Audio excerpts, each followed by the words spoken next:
vraiment dans la joie d'être là ce matin et puis de voir petit à petit des visages que je commence à connaître. Il faut me pardonner si je ne retiens pas tous vos noms en une seule fois. Ça viendra petit à petit.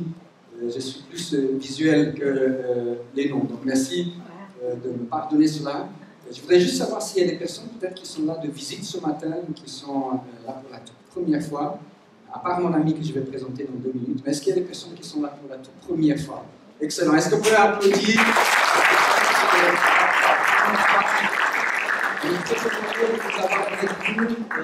Avec nous et j'espère que vous passez un bon moment dans la présence de votre Créateur.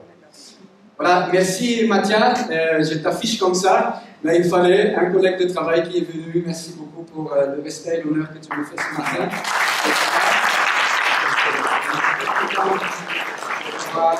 Avec nous. Pour le reste, bon, petit à petit, je vais vous découvrir. Comme l'a si bien dit Lucas, vous connaissez maintenant mes habitudes, j'ai besoin de prier et de me remettre moi-même dans les mains du Seigneur. Et si vous voulez bien joindre à ce temps de prière, saisissez l'occasion pour prier pour que Dieu dispose votre propre cœur, qu'il puisse nous rendre attentifs à sa pensée et de ne pas céder à la distraction. Éternel Dieu de grâce, quelle journée magnifique. C'est toi qui as fait cette journée et nous voulons, Seigneur, qu'elle soit pour nous un sujet de joie. Et Seigneur, quel sujet de joie de venir dans ta maison, de venir à l'écoute de ta parole, de pouvoir te célébrer, parce que cette parole est d'abord une bonne nouvelle. Cette bonne nouvelle que tu nous as mis plus que notre père et notre mère auraient pu le faire, que tu es venu, tu es descendu sur la terre pour rétablir le lien que nous avions jadis perdu. Et aujourd'hui, Seigneur, tu veux encore renforcer ce lien, nous attirer à toi. Et ma prière, c'est qu'au travers de ce moment que nous passons ensemble, à l'écoute de ta parole, que tu disposes chacun. Et que, Seigneur, cette semence porte du fruit, qu'elle porte du fruit qui demeure, du fruit en abondance. Seigneur, je te prie vraiment que ce matin, Seigneur, tu nous rapproches de ton cœur de Père, de tes plans et de tes projets que tu as pour chaque personne dans cette salle et également pour tous ceux qui nous écoutent au travers de l'Internet. Seigneur, nous voulons te dire merci et te soumettre tout ce temps dans le précieux nom, le plus excellent, le plus puissant, le plus magnifique qui puisse être nommé sur la terre et dans le ciel. C'est au nom de ton Fils Jésus-Christ que nous prions ainsi. Et que toute l'Assemblée dise Amen. Vous avez certainement remarqué que dans notre culture, il y a une vraie appréciation pour les histoires de transformation. Il y a plein d'émissions qui nous montrent un avant et un après, que ce soit dans le domaine du relooking, de changer tout le style vestimentaire, que ce soit dans la rénovation de l'appartement. Et souvent, toutes ces histoires sont caractérisées par 2 photos. Avant et après. Et on célèbre ces histoires et on trouve, mais c'est super, ça donne envie. Et on oublie souvent que c'est entre la photo à gauche et la photo à droite. En fait, il y a tout un parcours. Il y a toute une histoire. Et quand on voit la deuxième photo, on dit « Ah, je voudrais bien avoir ce corps ». Là, on est bien content et motivé. Mais quand on regarde les étapes que la personne a franchies pour y arriver, du coup, la motivation, on prend plein de résolutions au premier jour de l'année. Voilà, cette année, voilà ce que je vais faire. Je vais poursuivre cette photo-là, cette vision de l'après. Et quand on commence petit à petit, on s'essouffle. On s'essouffle. Vous savez que Dieu se préoccupe dans le sens qu'il désire notre croissance. Notre transformation est l'objectif de Dieu plus que ce n'est le tien. Saisissons cette réalité que le Dieu, le Créateur qui nous a façonnés, désire un avant, désire un après. Et c'est lui qui a prévu le cheminement entre les deux. Et c'est ce cheminement-là que nous voulons regarder aujourd'hui au travers de 2 choses en particulier. Comme vous savez, nous avons commencé le dimanche dernier avec la vision pour cette année. Notre désir, notre objectif futur, c'est de devenir une église en bonne santé.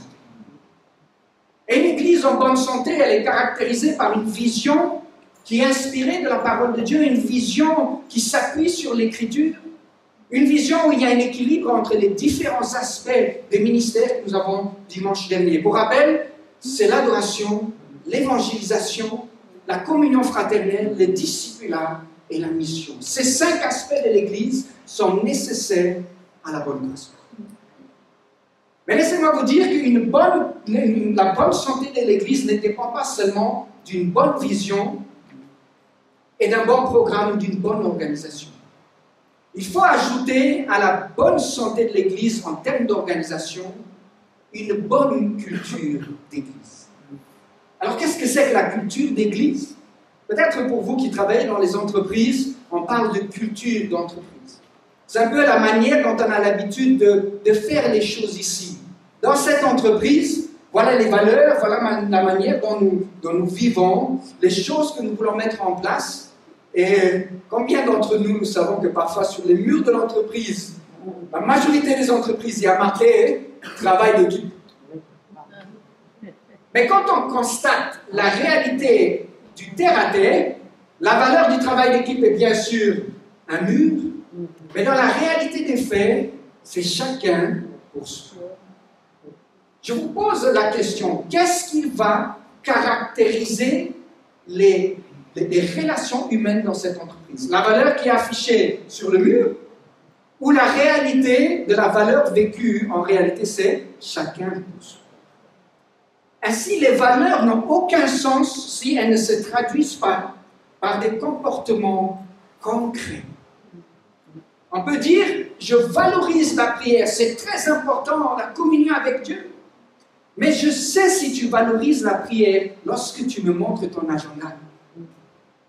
Et quand je regarde combien de temps est-ce qu'en réalité tu passes dans la prière, je sais où tu places ta valeur quand je regarde comment tu dépenses ton temps, ton énergie et ton argent.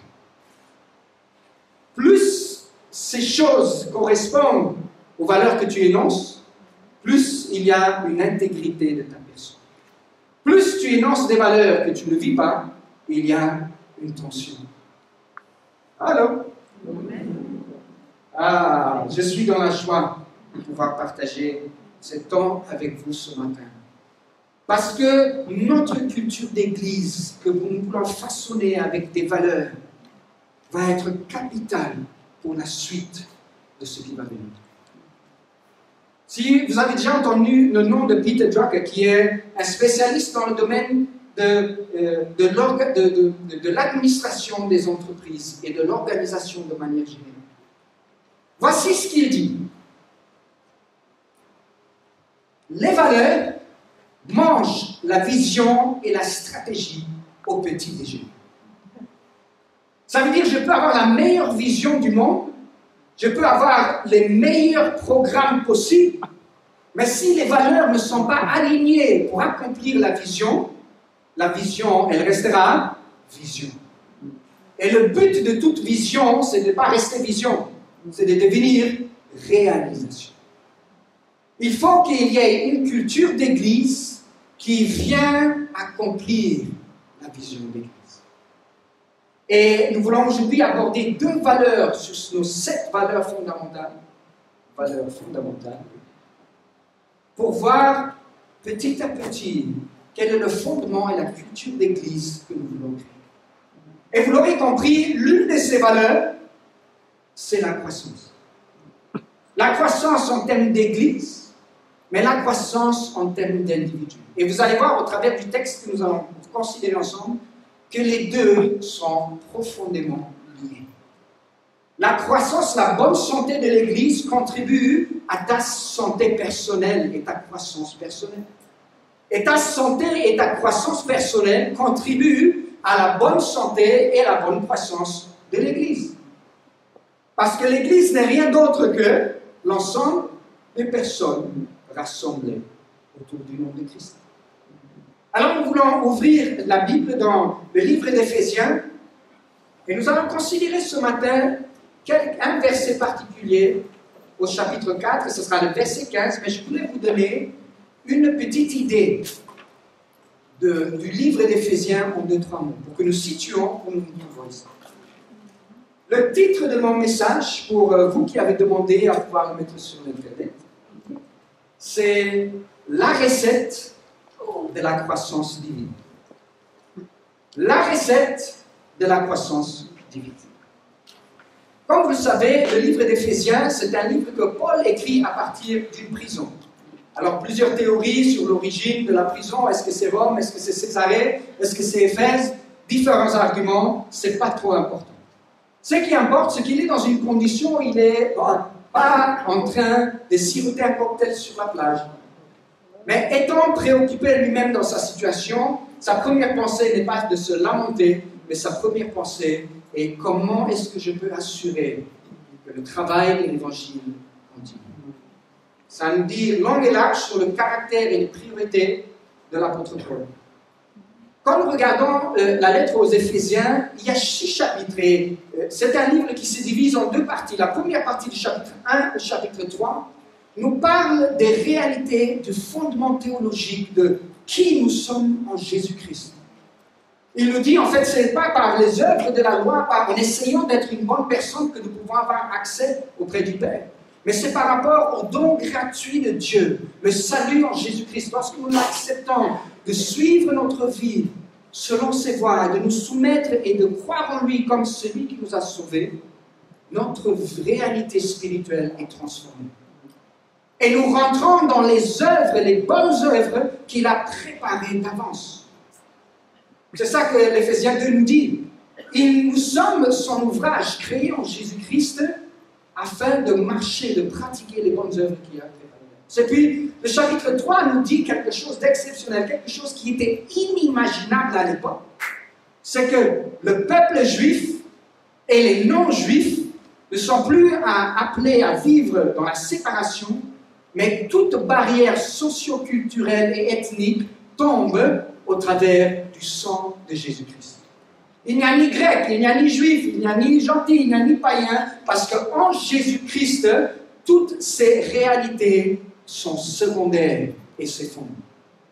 Peu importe d'où tu viens, peu importe ton portefeuille ou ta position dans la société, lorsque tu es en Christ, nous devenons frères et sœurs. Amen. Mais combien d'entre nous savons qu'être frères et sœurs, ce n'est pas toujours facile? Parce que si nous sommes différents, je ne connais aucune famille où il n'y a pas de problème. Et les problèmes viennent de nos différences, de notre besoin de transformation personnelle. Mais quand on y ajoute tous les aspects culturels, les aspects d'éducation, les aspects X, les aspects Y, vous pouvez vous imaginer que la salade, elle est bien garnie. Et de trouver de l'ordre et de l'harmonie dans quelque chose comme ça, ça ne peut pas être basé sur de l'affinité. Si nous voulons créer une unité qui est basée sur l'affinité, sois sûr et certain que tu vas t'en mordre les doigts. Et c'est comme ça que nous arrivons au début du chapitre 4, où Paul dit, je vous ai parlé de tout ce qui concerne la position, de la réalité de votre cheminement avec Christ, le rachat de vos péchés, votre nouvelle situation en Jésus, vous êtes une famille. Maintenant, parlons de comment vivre ça. Parce que c'est bien de connaître. Il y a des gens qui sont bourrés de théologie. Mais la transformation ne vient pas par la connaissance de la théologie. La connaissance vient par la mise en application de la parole de Dieu. Je peux tout connaître, mais si je refuse de mettre en pratique, je resterai dans le connaître intellectuellement. Dieu n'est pas intéressé par l'information, il est intéressé par la transformation. Ainsi, lorsque nous sommes au chapitre 4 d'Éphésiens, le premier verset nous dit « Je vous exhorte donc, par rapport à tout ce que je viens de vous dire, moi, le prisonnier dans le Seigneur, en faisant référence à sa condition à marcher d'une manière digne de la vocation qui vous a été adressée. En d'autres termes, vous avez une vocation, marchez à la hauteur de cette vocation. Vous avez une destinée, marchez à la hauteur de cette destinée. Et la première remarque ou caractéristique que Paul cite, vous avez vu avec moi, en toute humilité et douceur. Quand j'ai regardé un peu sur les différents textes et l'origine de ce mot, je me suis aperçu que le mot humilité tel qu'il est utilisé ici n'existait pas avant le Nouveau Testament. Il n'est pas trouvable dans les écrits grecs avant le Nouveau Testament. Et vous allez me dire, mais je comprends aussi parce que l'humilité, ce n'est pas réellement une valeur que la société prône. Parce que nous, c'est la confiance, l'assurance de soi. Tu peux tout, tu as toute la capacité qu'il faut. Et l'humilité a quelque peu du mal à y trouver sa place. Mais vous remarquez aussi que l'humilité et la douceur sont deux caractéristiques, les seules caractéristiques que Jésus attribue à lui-même. En disant, je suis doux et humble de cœur. La première chose, mes bien-aimés, mes frères et sœurs en Christ, si nous voulons vivre ensemble, nous devons apprendre à vivre dans l'humilité et la douceur. Si tu as l'orgueil de savoir tout connaître, ben c'est normal, tu vas te disputer avec chaque personne. Si tu crois que toi tu connais tout, tu vas te positionner comme donneur de leçons et tu n'as rien à prendre de qui que ce soit. Il n'y a pas de possibilité de vivre une unité réelle sans l'humilité et la douceur.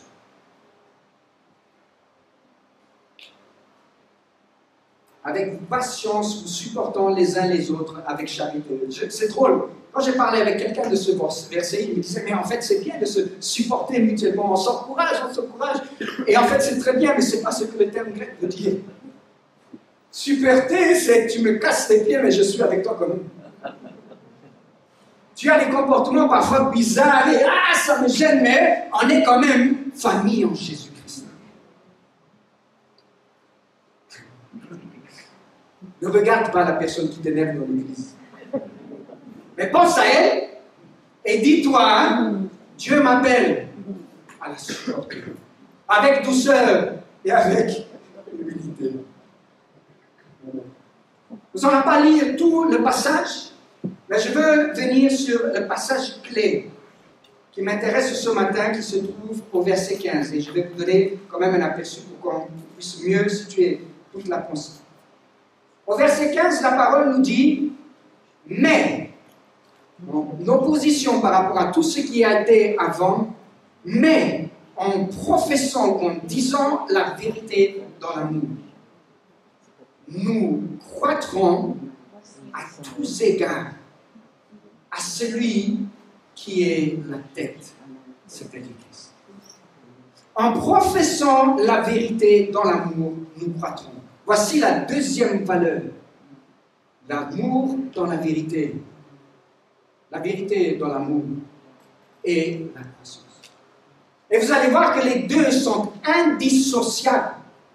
Parce que les conditions indispensables pour la croissance, c'est qu'on a besoin de vérité et on a besoin d'amour. On ne peut pas grandir sur base de mensonges. Et c'est là où Paul nous dit, en fait, si nous voulons croître en tant qu'Église, voici un peu le chemin que je vous donne. Ce n'est pas à nous de choisir, de dire, oh, moi j'aime ça, moi j'aime pas trop. Il nous donne la recette de la croissance de l'Église et la croissance de nous en tant que personnes. Qu'est-ce qu'il nous faut pour que nous puissions être en bonne santé et par conséquent croître? Et c'est là, dans ce passage, où nous avons, en fait, Dieu, il a donné des ministères. Des ministères, des apôtres, des évangélistes, des docteurs, ainsi de suite, pour quelque chose en particulier. Notez qu'il n'est pas marqué pour prendre soin de chacun. Notez qu'il n'est pas dit pour que les ministères rendent visite à chaque personne. Il nous est dit que tous ces ministères ont une seule fonction, c'est d'équiper les membres, les saints, vous qui êtes sur les chaises, pour accomplir le ministère ou le diaconat qui leur incombe. C'est-à-dire, les ministères sont là pour équiper les membres de l'Église, pour que les membres de l'Église exercent le ministère, et ça, le résultat, c'est quoi? C'est la croissance du corps de Christ. Vous savez, nous avons tous une capacité de relation limitée. La possibilité que nous avons, d'après certains spécialistes, nous ne pouvons pas avoir des engagements réels et sincères, des relations authentiques avec plus de 20 personnes. Maintenant, imaginez si nous voulons baser une église sur le ministère du pasteur, le pasteur peut avoir des relations avec 20 personnes. Si je comprends bien, mon micro marche plus. Hein? Est-ce que vous m'avez quand même entendu? Alors, si nous voulons faire en sorte qu'un pasteur prend en charge 20 personnes, nous devons nous limiter à une église de 20 personnes. Je vous pose la question.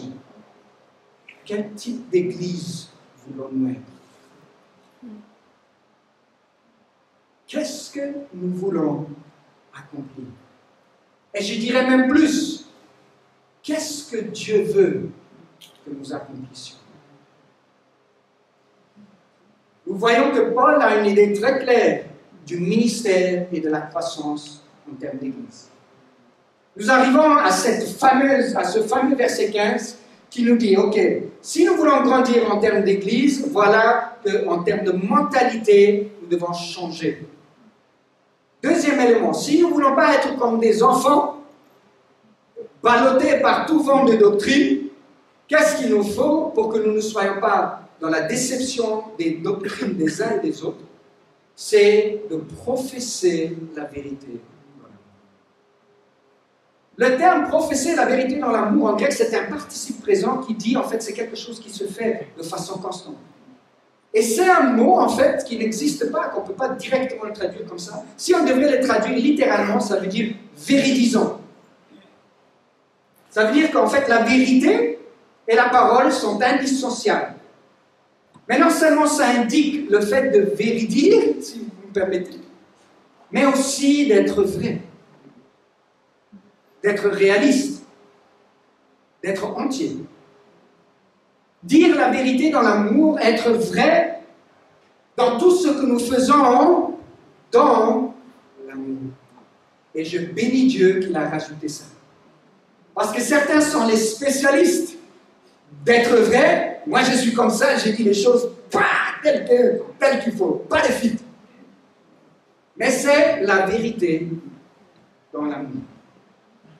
Vous êtes toujours là ce matin avec moi? Amen. Amen.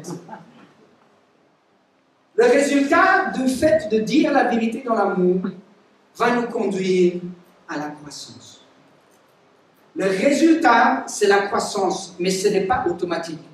Nous allons voir dans l'autre point qu'il y a des conditions qu'il faut pour croître. Mais la première des choses, je voulais te demander, est-ce que tu es réellement prêt à dire la vérité dans l'amour et à recevoir la vérité dans l'amour? Parce que si nous voulons grandir ensemble, ces deux conditions sont indispensables. Et il est de notre engagement dans l'équipe pastorale de faire tout ce qui est dans notre possible pour vous dire la vérité dans l'amour. Ça veut dire que parfois on va vous dire peut-être les choses que vous ne voulez pas entendre.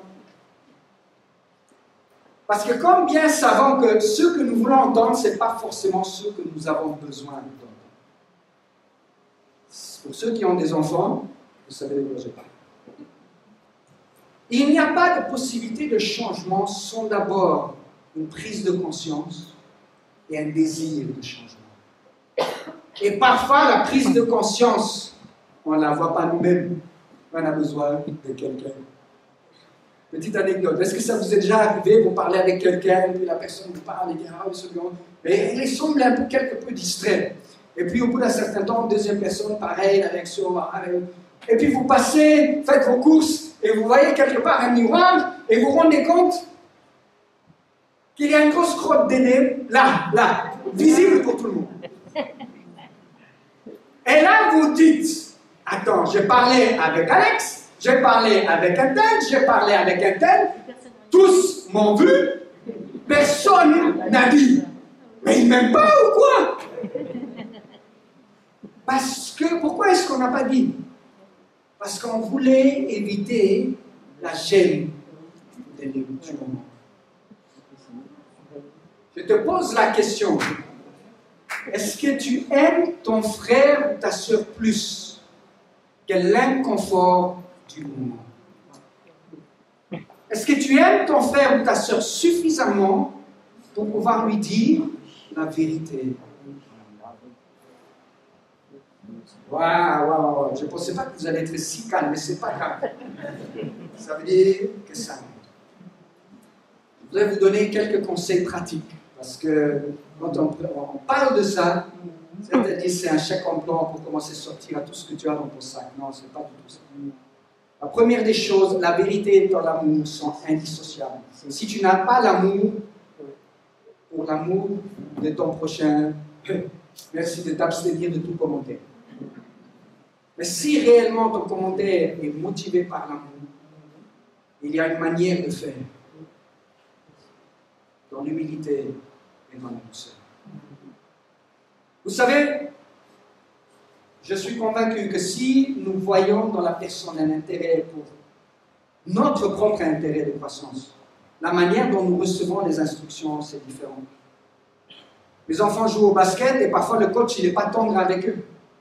Mais il sait que le désir qu'il a pour eux de gagner le championnat, d'évoluer au plus haut niveau, rejoint leur désir de performance. Et il dit, même s'il me dit les choses mal, mais en fait, la raison pour laquelle il me dit, c'est parce qu'il veut m'amener là où moi je veux aller. Et c'est pour ça que j'écoute mon coach, plus que j'écoute papa. Non, je enfin. Mais la réalité derrière, c'est qu'il y a une façon de faire qui nous permet de dire la vérité dans l'amour pour que ce soit réussi. Et je vous en supplie, si quelqu'un doit rejeter la correction ou même l'évangile, que ce ne soit pas en raison de la forme, mais parce que la personne a réellement un rejet du fond. Que personne ne rejette la correction en raison de la forme. Mais si réellement elle veut rejeter, que ce soit la forme. Deuxième conseil pratique, l'humilité et douceur, c'est de ne pas confondre ma perception ou mon interprétation avec la vérité. Parce que moi, je me suis dit, j'ai déjà tout compris. Et je vais lui dire comment il faut qu'il arrange sa vie, et s'il ne veut pas, bon, il n'a pas écouté le Seigneur. Sauf qu'en fait, tu n'es pas Dieu. Et sauf que toi, il y a peut-être des choses qui t'échappent. Vous savez, le cerveau humain a besoin de cohérence dans l'histoire. Nous avons tous des faits que nous regardons, que nous analysons, et nous voyons, voilà, il a fait ceci, il a fait cela, il a fait cela. Et pour donner cohérence à ces occurrences, nous construisons une histoire. Je vous donne un exemple. Chuck Swindoll, le président de DTS et le chancelier aujourd'hui, il a raconté une histoire qui m'a bouleversé. Il disait, il y avait, avant la prédication, une dame qui venait le voir et disait que, en fait, moi, vraiment, je suis tellement heureux d'être là, il faut absolument que je parle avec vous après le culte.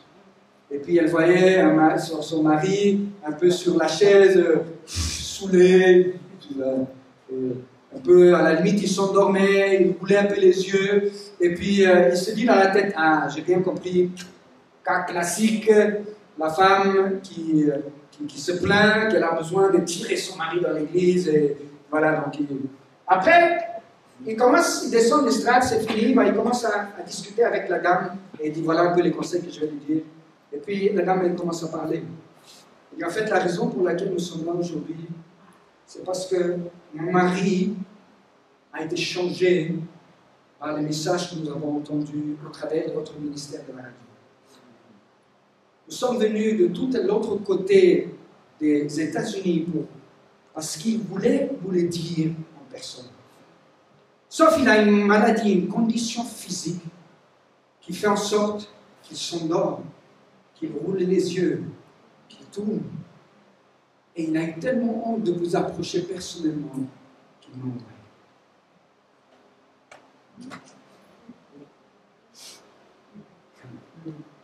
Je n'aurais pas voulu être à sa place. Parce que la claque que tu te prends à un moment pareil, dis comment j'ai pu juger avant même d'avoir écouté. La Bible nous dit, soyez promptes à écouter. Non. Les faits que nous croyons observer ne sont peut-être pas nécessairement ce qui se passe en réalité. Alors, suggestion pratique et simple avant de conclure. C'est que si tu constates quelque chose, tu peux dire, écoute, j'ai l'impression, de mon point de vue, il me semble que 1, 2. Je me trompe peut-être complètement, mais je voulais te faire part de ce que je me sens et de ce que je pense pourrait t'aider. Notre travail n'est pas de convaincre. Ce n'est pas à force d'oser le ton que la conviction viendra.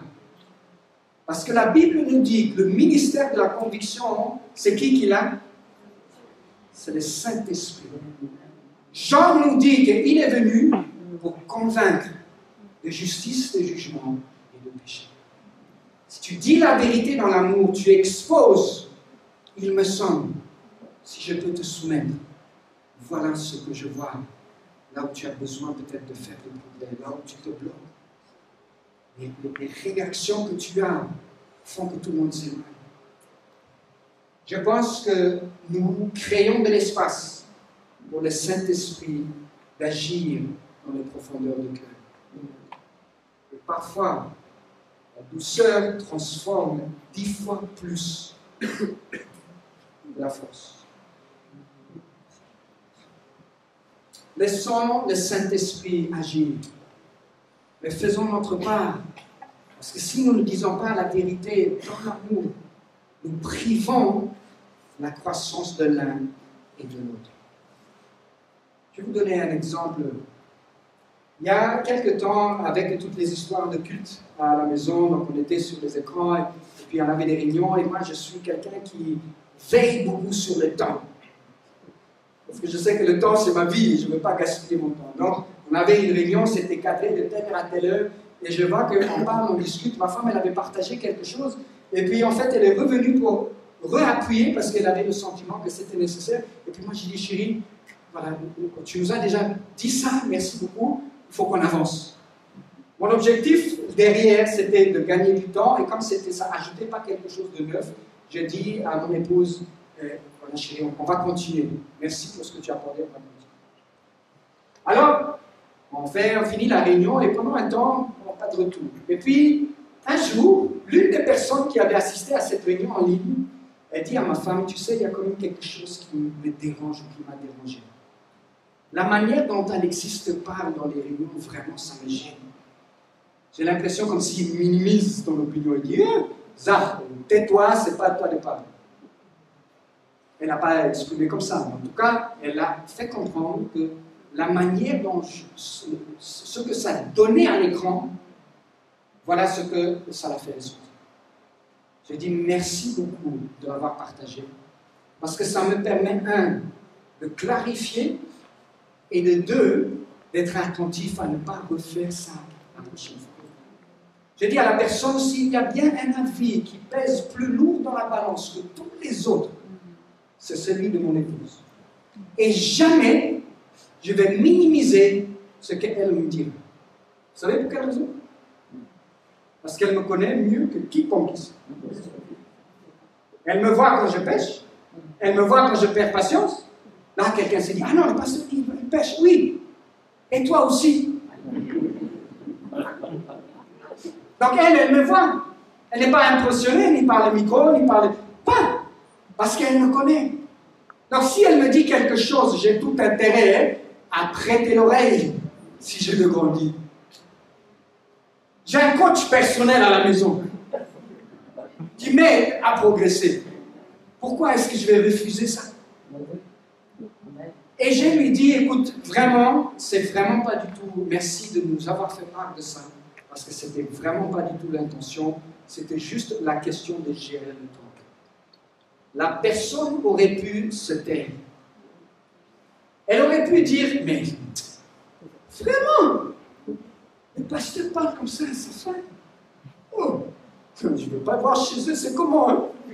Attends, je vais appeler Jocelyne pour lui dire que là, le pasteur, là, il a vraiment, c'est grave, là, ce qu'il a fait. Il aurait pu parler Jocelyne. Jocelyne aurait pu, non, mais tu sais que dans cette église-là, on ne respecte pas les femmes, hein, parce que ce que j'ai entendu le pasteur faire.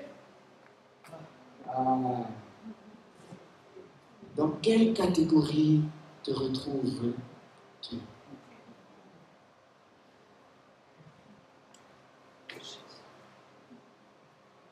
Pour finir, le degré de ma croissance et de ta croissance détermine de ton attitude face à la possibilité de croire. Le désir de Dieu, c'est que nous croissions à tous égards. Pas seulement en connaissance biblique. À tous égards, il veut que tu puisses croître, évoluer, devenir la meilleure personne que tu es destiné à être. Ça, c'est le désir de Dieu. La question est, quel est ton désir? Et est-ce que tu es prêt à marcher sur la feuille de route que Dieu te propose? En recevant l'instruction avec humilité, en te remettant en question et en faisant l'effort nécessaire. Parce que qu'on ne vous montre pas, la grâce n'est pas opposée à l'effort, elle est opposée au mérite. Rien de valeur vient dans la vie sans payer le prix. Vous voyez une famille qui vit harmonieusement, vous regardez peut-être, oh, je voudrais être comme ça, mais vous ne savez pas l'histoire de cette famille pour arriver là où ils sont.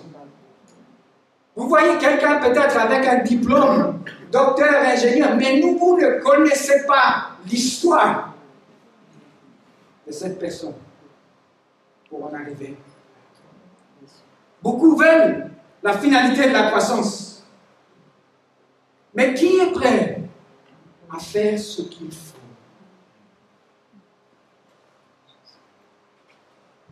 Pour conclure, je voudrais nous poser cette question. Ou plutôt te poser cette question. Veux-tu croître? Et est-ce que tu veux contribuer à la croissance de ton frère et de ta soeur? Parce que si nous croissions tous ensemble, il n'y a pas de limite de ce que Dieu peut faire au travers de cette Église. Et je vous en supplie, vivez en disant la vérité dans l'amour et poursuivez la croissance. Nous allons terminer avec un temps de prière. Merci pour votre patience, j'ai pris beaucoup de temps. Mais je crois que ça n'a pas été long. Éternel, nous voulons te rendre grâce parce que ta parole, elle est comme ce miroir formidable qui, Seigneur, nous montre qu'il y a des choses à ajuster dans notre vie. Il y a des façons de faire peut-être que nous avons fait depuis tout ce temps et aujourd'hui tu viens nous chambouler un peu dans notre zone de confort. Nous posons réellement cette question. Est-ce que nous voulons croître? Est-ce que nous voulons atteindre la stature parfaite de Christ? Poursuivre la perfection de ton Fils? Est-ce que nous sommes prêts à nous remettre en question? Est-ce que nous sommes prêts à affronter la réalité de notre rancœur, la réalité de nos dépendances, la réalité de notre besoin d'approbation, la réalité de toutes ces choses-là qui nous empêchent d'atteindre la pleine destinée que tu as pour chacun de nous? Seigneur, ma prière pour que chaque personne, sous le son de ma voix, accomplisse pleinement et marche pleinement dans toutes les œuvres que tu as préparées d'avance. Saint-Esprit, fais le travail que nous ne pouvons pas faire. Et donne-nous la capacité de faire ce que tu veux que nous fassions. Ensemble, nous demandons cela dans le nom précieux de Jésus. Amen.